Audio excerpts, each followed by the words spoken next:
మండపేట పట్టణంలో యేసుక్రీస్తు వారి పునరుద్ధాన విజయోత్సవ సభ డాక్టర్ బిఆర్ అంబేద్కర్ కోనసీమ జిల్లా పాస్టర్ ఫెలోషిప్ అధ్యక్షులు మా ఆత్మీయ తండ్రి బిషప్ డాక్టర్ డానియల్ ఫాలయ్య గారు ఆధ్వర్యంలో జరుగుతున్న ఈ సభకి అధ్యక్షత వహిస్తున్న మండపేట పట్టణ ప్రెసిడెంట్ గౌరవనీయులు డాక్టర్ ఉదయ భాస్కర్ గారికి, వేదిక మీద ఉన్న పెద్దలందరికీ, అలాగే గత 4 సంవత్సరాలుగా క్రైస్తవులు ఈ మండపేట నియోజకవర్గంలో స్వేచ్ఛా స్వాతంత్రాలతో ఆరాధనలు జరుపుకున్న, సభలు జరుపుకున్న కార్యక్రమాలన్నీ కూడా ప్రశాంతంగా ఏ అడ్డంకులు అపరాధాలు లేకుండా జరుగుతున్నాయంటే అది కారకులైన గౌరవ ఎమ్మెల్యే వేగిల జోగేశ్వరరావు గారికి, అదేవిధంగా ఆయన అల్లుడు గారైన సురేష్ కుమార్ గారికి ప్రత్యేకమైన ధన్యవాదాలు తెలియజేస్తూ, నేను పాస్టర్ ఫెలోషిప్ లీగల్ అడ్వైజర్ని కాబట్టి భవిష్యత్తులో రాబోతున్న పెను ప్రమాదం నుంచి నా క్రైస్తవ సమాజాన్ని కాపాడుకోవాల్సిన బాధ్యత నా మీద ఉందని చెప్పి ఆ విషయాలను నేను మాట్లాడబోతున్నానని ఈ దేశంలోని రాష్ట్రంలోని సేవకులు స్వేచ్ఛా స్వతంత్రాలతో ముందుకు వెళ్ళవలసిన అవసరం ఉన్నదని, ఆ వెళ్ళే కాడ ఎన్నో అడ్డంకులు అపరాధాలు ఎదురవుతూ దాడులు కూడా జరుగుతున్నాయని చెప్పి నా క్రైస్తవ సమాజానికి ఎస్సీ ఎస్టీ బీసీ మైనార్టీలకి ఏ విధంగా ఎస్సీ ఎస్టీ అట్రాసిటీ చట్టం ఉన్నదో నా క్రైస్తవులకు కూడా ప్రత్యేకమైన రక్షణ చట్టం రావాలని చెప్పి ఈ సందర్భంగా నేను విజ్ఞప్తి చేస్తున్నాను.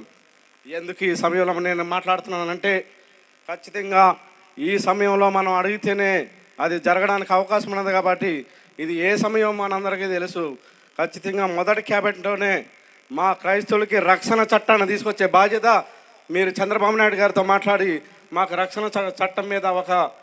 స్పష్టమైన హామీ రావాలని చెప్పి నేను గౌరవ ఎమ్మెల్యే గారిని ఈ సభా వేదిక మీద నుంచే నేను విజ్ఞప్తి చేస్తున్నాను. మాకు జరుగుతున్న దాడులు కానీ భవిష్యత్తులో ఖచ్చితంగా ఆరాధన కూడా మైక్ పెట్టి చేసుకునే పరిస్థితి రాదని చెప్పి అన్ని ఇబ్బందికరమైన రోజులే రాబోతున్నాయని, ఆ రోజుల్ని ధీటుగా ఎదుర్కోవాలంటే ఖచ్చితంగా చట్టం ఉండాలని చెప్పి ఆ చట్టాన్ని తెచ్చే బాధ్యతని మరి చట్టసభల్లో మాట్లాడే మరి చంద్రబాబు నాయుడు గారితో ఖచ్చితంగా మొట్టమొదటి క్యాబినెట్ సమావేశంలోనే దీని మీద చర్చ జరిపించి ఖచ్చితంగా చట్టాన్ని, ఒక పటిష్టమైన చట్టాల్లో లేవా అని అంటే ఇప్పటికే చట్టాలు చాలా ఉన్నాయి కానీ ఏ చట్టం కూడా ఇంప్లిమెంట్ అవుతలేదని చెప్పి ఇంప్లిమెంట్గా అవే విధంగానే ఈ చట్టం ఉండాలని చెప్పి సవనీయంగా విజ్ఞప్తి చేస్తున్నాను. అదేవిధంగా ఈ 5 సంవత్సరాల్లో ఏదైనా సంక్షేమం ఉన్నదని అంటే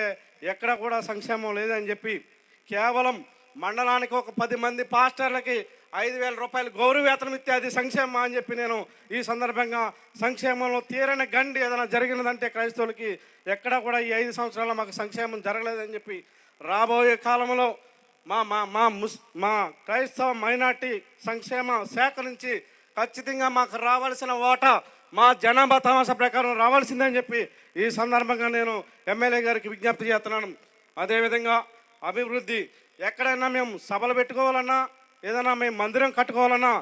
మాకు అడ్డంకుల అవరోధాలు ఎదురవుతున్నాయి తప్ప ఎక్కడా కూడా మేము ప్రశాంతంగా మా మందిరాన్ని మేము కట్టుకోవడానికి కానీ, మేము ప్రశాంతంగా సభలు పెట్టుకోవడానికి కానీ, మేము ప్రశాంతంగా కూడికలు జరుపుకోవడానికి కూడా మాకు సౌండ్ సిస్టమ్ వచ్చేస్తుందని చెప్పి, సౌండ్ పొల్యూషన్ అవుతుందని చెప్పి మాకు రాకపోయినా కానీ ఇబ్బందులు కలిగించిన పరిస్థితులు ఈ పట్టణంలోని నియోజకవర్గంలోని మొదలయ్యని చెప్పి ఖచ్చితంగా దాని మీద మీరు పటిష్టమైన మా ఫెలోషిప్ తోటి మరొకసారి మీరు కూర్చుని దాని మీద మాట్లాడాల్సిన అవసరం ఉన్నదని చెప్పి ఈ సందర్భంగా గౌరవ ఎమ్మెల్యే గారికి, కాబోయే మినిస్టర్ గారికి నేను విజ్ఞప్తి చేస్తున్నాను.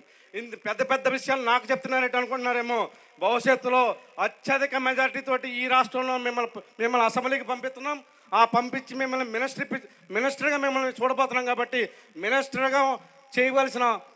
సమస్యలు పరిష్కరించవలసిన సమస్యలు అని చెప్పి ఈ సందర్భంగా నేను విజ్ఞప్తి చేస్తున్నాను. మరి అదేవిధంగా స్థానికంగా ఒక మాకు చాలా పెద్ద సమస్య బరియల్ గ్రౌండ్. మేము ఇంతకుముందు 6 అడుగుల లోతు తీసుకునే సమాధి ఈరోజు 3 అడుగులు తీస్తుంటేనే లోపల నుంచి పెట్టి తగ్గడం జరుగుతుంది. మేము ఎవరితో చెప్పుకోవాలి ఈ సమస్య? మేము ఎవరితో చెప్పుకోవాలి? మాకున్న బరియల్ గ్రౌండ్ పూర్తయిపోయింది. ఇంకో బరేల గ్రౌండ్ ఉంది, దాని మీద సమాధులు కట్టకుండా ఆపు చేసాం. అయినప్పటికీ మాకు తగులుతున్నాయి. కింద నుంచి ఒక పెట్టి మళ్ళీ దాని మీద ఇంకో పెట్టిన పడుకోవాల్సిన దౌర్భాగ్య పరిస్థితిలో ఈరోజు మన క్రైస్తవ సమాజం ఉన్నదని చెప్పి తక్షణమే మీరు గవర్నమెంట్ రాగానే 6 నెలల లోపలనే మండపేట పట్టణానికి ఒక 2 ఎకరాలతో కూడిన బరేల గ్రౌండ్ ఇప్పించవలసిన బాధ్యత నా సమాజం తరపున నేను మాట్లాడుతున్నానని చెప్పి విజ్ఞప్తి చేస్తున్నానని చెప్పి ఒక స్పష్టమైన హామీని మీరు ఇచ్చి వెళ్ళవలసిన అవసరం ఉన్నదని చెప్పి ఈ సందర్భంగా నేను తెలియజేస్తూ, మరి ఏదైతే మా ఈ సమస్యలు ఉన్నాయో ఖచ్చితంగా మరి రాబోయే కాలంలో మిమ్మల్ని నేను ఎందుకు ఇంత స్వతంత్రంగా మాట్లాడుతున్నానంటే, మన మిత్రుడు ఎవరైనా ఉన్నారంటే ఆయన ఎమ్మెల్యే జోగేశ్వరరావు గారు అని చెప్పి ఏ సభకు పిలిచినా ఖచ్చితంగా మన మీద ఉన్న ప్రేమ అభిమానాలతోటి మన సభకు వచ్చి మన తరపున మనకు అండగా నిలబడి మాట్లాడి వెళ్ళిన సందర్భాలు ఉన్నాయి తప్ప ఇంకో వ్యక్తిని మేము ఎన్నోసార్లు పిలిచాం, ఆయన ఆఫీసులో పిలిచాం, ఆయన ప్రచారంలో ఉండగా పిలిచాం,